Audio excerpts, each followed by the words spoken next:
Mr. Comey, I just want you to know that I have great respect for you. Senator Cornyn and I sit on the Judiciary Committee, so we have occasion to have you before us. And I know that you're a man of strength and integrity, and I really regret the situation that we all find ourselves in. I just want to say that. Let me begin with one overarching question. Why do you believe you were fired? I guess I don't know for sure. I believe I take the president at his word that I was fired because of the Russia investigation. Something about the way I was conducting it, the president felt created pressure on him that he wanted to relieve. Again, I didn't know that at the time, but I've watched his interview. I've read the press accounts of his conversations, so I take him at his word there. Now, look, I could be wrong. Maybe he's saying something that's not true, but I take him at his word, at least based on what I know now. Talk for a moment about his request that you pledge loyalty and your response to that and what impact you believe that had. I don't know for sure because I don't know the president well enough to read him well. I think it was, first of all, our relationship didn't get off to a great start given the conversation I had to have on January 6th. This was not, this didn't improve the relationship because it was very, very awkward. He was asking for something and I was refusing to give it. But again, I don't know him well enough to know how he reacted to that exactly. Do you believe the Russia investigation played a role? And why I was fired? Yes. Yes, because I've seen the president say so. Let's go to the Flynn issue. Senator Risch outlined, I hope you could see your way to letting Flynn go. He's a good guy. I hope you can let this go. But you also said in your written remarks, and I quote, that you had understood the president to be requesting that we drop any investigation of Flynn in connection with false statements about his conversations with the Russian ambassador in December, end quote. Please go into that with more detail. Well, the context and the president's words are what led me to that conclusion. As I said in my statement, I could be wrong, but Flynn had been forced to resign the day before.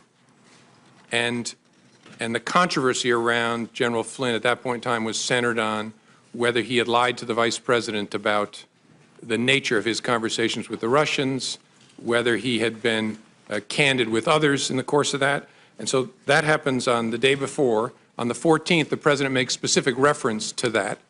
And so that's why I understood him to be saying that what he wanted me to do was drop any investigation connected to Flynn's account of his conversations with the Russians.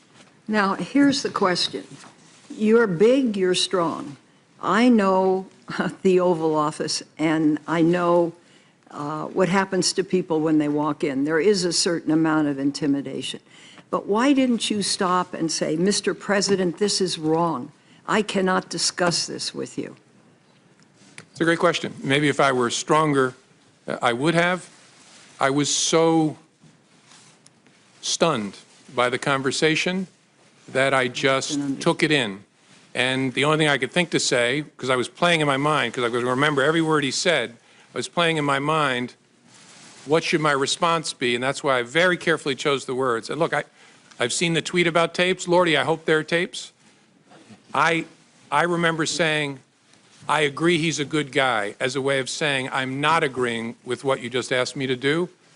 Again, maybe other people would be stronger in that circumstance, but that's how I conducted myself.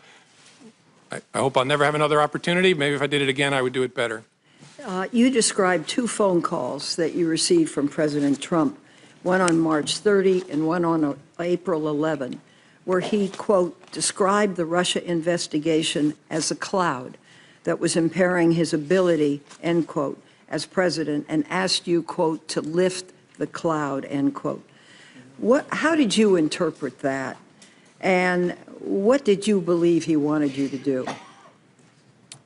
I interpreted that as he was frustrated that the Russia investigation was taking up so much time and energy.